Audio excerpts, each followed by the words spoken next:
हमारी संस्कृति, हमारे संस्कार सदा रहे हमारे साथ। भारत की पुरातन गाथाएं और महान संतों की वाणी। सब्सक्राइब करें तिलक कथाएं। मैं नहीं जाऊंगी, मैं शिरडी छोड़कर कहीं नहीं जाऊंगी। मैं अपने प्राण त्याग दूंगी, पर मैं शिरडी छोड़कर नहीं जाऊंगी। माँ जी, साईनाथ से गुरु उपदेश चाहती हैं और गुरु की ही आज्ञा का पालन नहीं करना चाहती? क्यों? गुरु उपदेश देने के बाद साईं बाबा मेरे गुरु होंगे, उससे पहले नहीं। गुरु उपदेश देने के बाद साईं बाबा मुझे जो कहेंगे वो मैं करूंगी। मैं उन्हें शिकायत का एक मौका नहीं दूंगी। बहुत जिद्दी हैं आप माँ जी, बहुत जिद्दी हैं।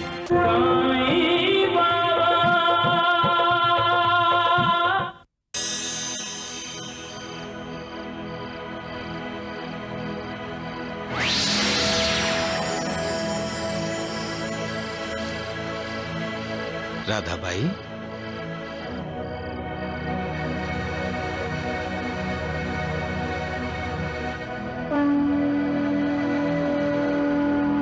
अक्कलकोट स्वामी जी, आप? राधा भाई, तुम अक्कलकोट क्यों आ रही हो? मैं तो यहाँ शिरडी में ही हूँ।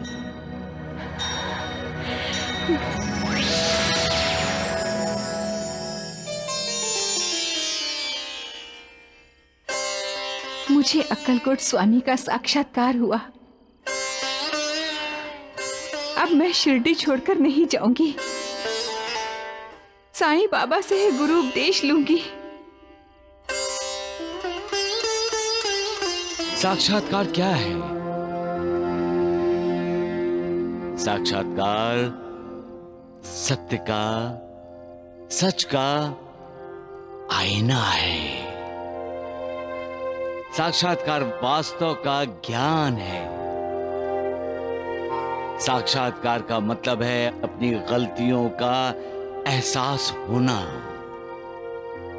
साक्षात्कार योग्य रास्ते का मार्गदर्शन है।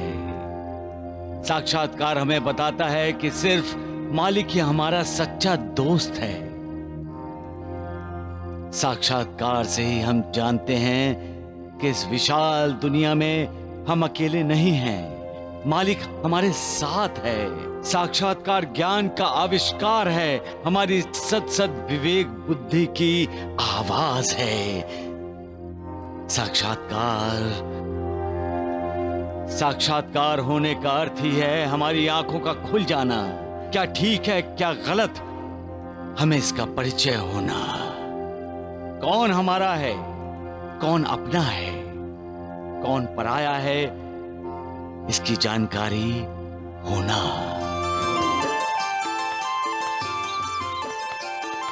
नमस्ते माँ जी। नमस्ते गुरुजी। कहीं साईं बाबा ने तो आपको मेरे पास नहीं भेजा? नहीं, आपको देखकर ही तो मैं टांगे से उतरा। मैं तो समझ रहा था आप संगमनेर चली गई होंगी। मेरे पास जितने पैसे थे सब खत्म हो गए। अब मैं संगम में नहीं जाऊंगी। यहीं शिरडी में रहकर साईं बाबा का इंतजार करूंगी। गुरु उपदेश लेकर ही संगम में जाऊंगी। लेकिन माँ जी, साईं बाबा तो किसी को गुरु उपदेश देते नहीं। मैं तो गुरु उपदेश लेकर ही जाऊंगी। मेरे पैसे खत्म होना मेरे लिए अच्छा शगुन है, ऐसा मैं मानती हूँ। और मैंने खाना पीना भी छोड़ दिया है। अगर साईं बाबा मुझे गुरु उपदेश नहीं देंगे तो यहीं शिरडी में ही मैं अपना दम तोड़ दूंगी। भूखा प्यासा रहकर इंसान का कोई भी कार्य पूरा नहीं होता श्यामा। अरे जाकर माँ जी को समझाओ श्यामा कि भूखे रहकर ईश्वर की प्राप्ति कभी नहीं होती। वो तो आपको पाना चाहती है बाबा। अब राधा बाई की भूख प्यास आपकी कृपा है। वो आपका गुरु उपदेश पाना चाहती है बाबा। हाँ बाबा, आप उस पर कृपा कीजिए। सगुण मैं किसी को गुरुपदेश नहीं देता। तुम लोग जाओ, सगुण चामा पहले उसे कुछ खिलाओ। उसे कहो कि भूखे रहने वाले का मन कभी शांत नहीं रहता, और मन की शांति नहीं है तो परमार्थ की प्राप्ति कैसे होगी? हमारे शरीर में निवास करने वाली आत्मा की तृप्ति भी तो होना जरूरी है। शरीर में अन्न की ऊर्जा ना हो तो हम कौन सी आंख से मालिक को देखेंगे? बोलो, किस जबान से मालिक की महिमा का वर्णन करेंगे हम, और किन कानों से मालिक को सुनेंगे? श्यामा, शरीर संतुलित रहता है तभी तो हम मालिक को पाने के लिए साधना कर सकते हैं।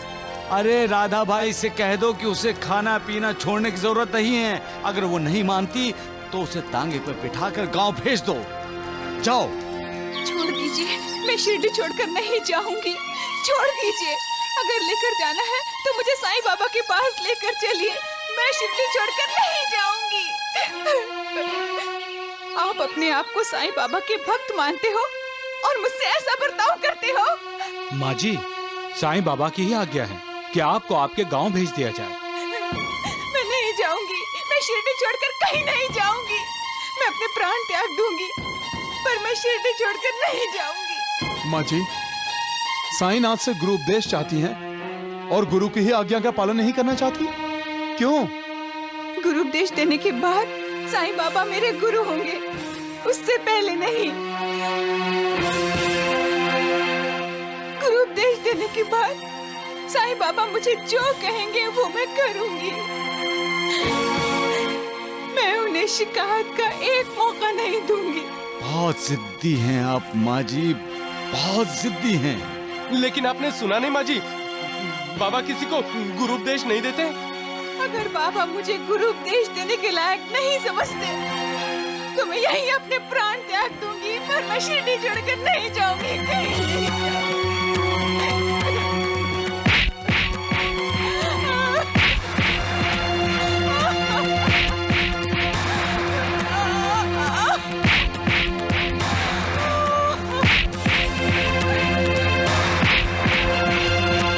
श्यामा महासपति, अरे रोको माँ जी को, अरे रोको उसे।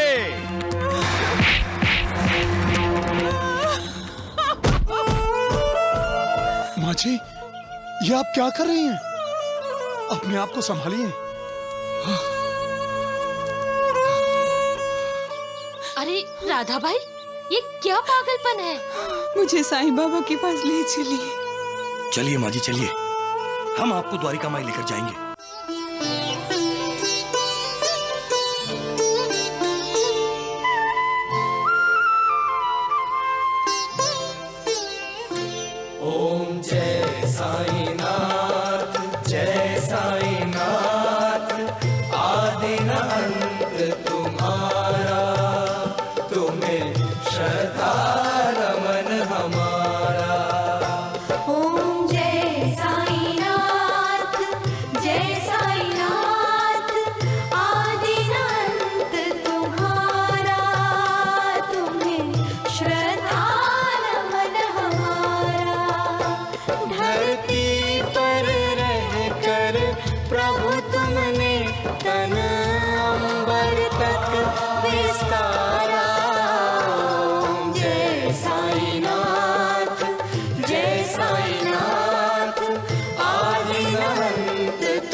माँ जी, जाइए जाइए, बाबा आपको बुला रहे हैं, जाइए।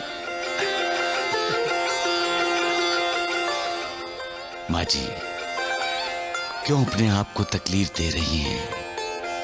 आपको मालिक ने जिंदगी जीने के लिए दी है, मौत को गले लगाने के लिए नहीं। जी बाबा, बाबा आप मुझे गुरु उपदेश दीजिए। बाबा क्या करूं? तुम्हारे कान में कोई मंत्र बोल दूं? मंत्र बोल देने से तुम्हें गुरु उपदेश प्राप्त होगा? हर कोई यही चाहता है माँ जी कि गुरु उनके कान में मंत्र फूके। मैं भी आपकी तरह यही चाहता था अपने गुरु से,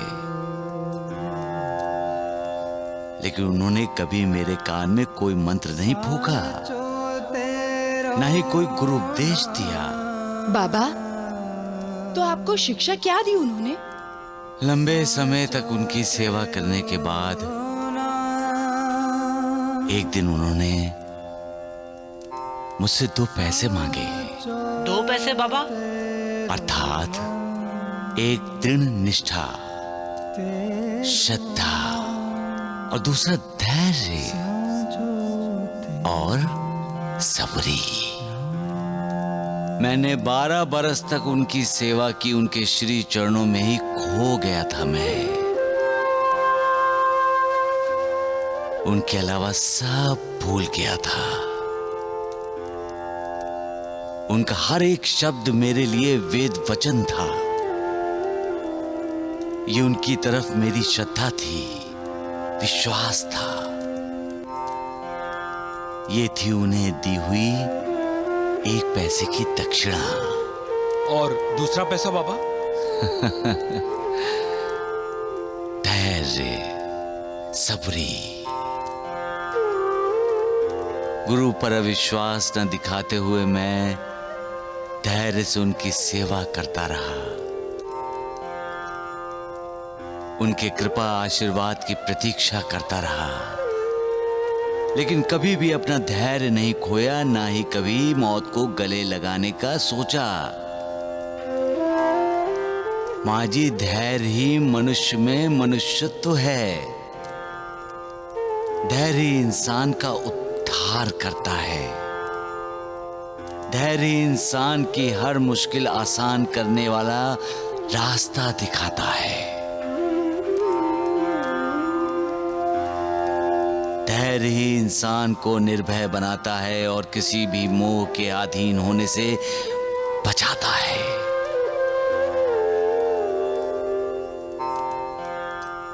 अपने लक्ष्य की, अपने ध्येय की प्राप्ति के लिए धैर्य की परम आवश्यकता है। धैर्य तो गुणों का खान है, उत्तम विचारों की जननी है। श्रद्धा और सबरिया, निष्ठा और धैर्य 2 जुड़वा बहनों की तरह हैं, जिनमें एक दूसरे के लिए हार्दिक प्रेम है। सच्चा गुरु अपने शिष्य से किसी वस्तु की इच्छा नहीं रखता। माँ जी, वो हमेशा अपने शिष्य की रक्षा करता है। हमेशा उसकी कृपा दृष्टि अपने शिष्य पर बनी रहती है। कछुई के बच्चे उसके पास हों या नदी के उस पार, कछुई प्रेम दृष्टि से उनका पालन करती है, उसी तरह गुरु अपने शिष्य का पालन करता है।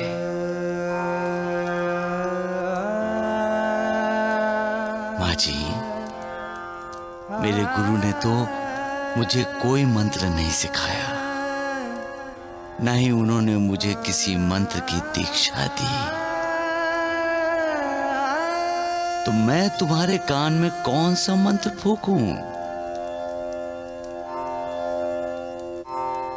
इसलिए कहता हूं, व्यर्थ में किसी से गुरु उपदेश पाने की कोशिश न करो।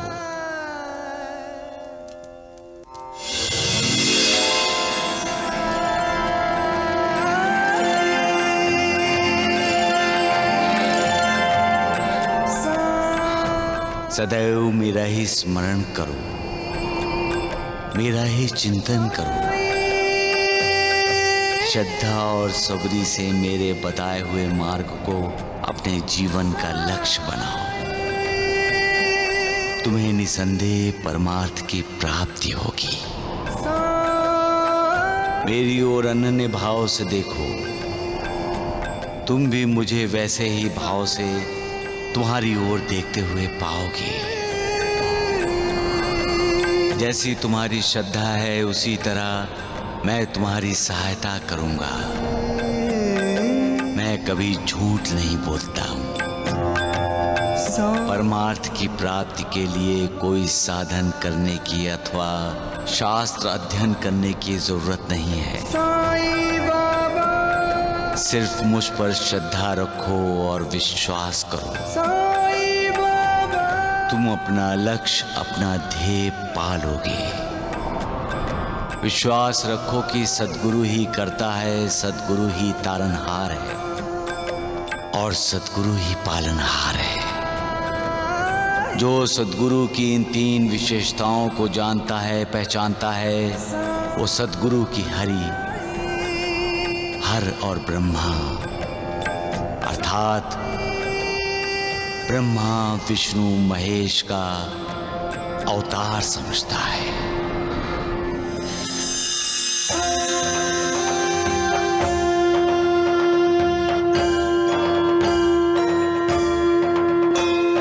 साई कथा अनंत है, साई नाम अनमोल, जन्म सफल हो जाएगा, साई साई बोल। श्री सच्चिदानंद सद्गुरु साईनाथ महाराज की जय। साईनाथ महाराज की, साईनाथ महाराज की।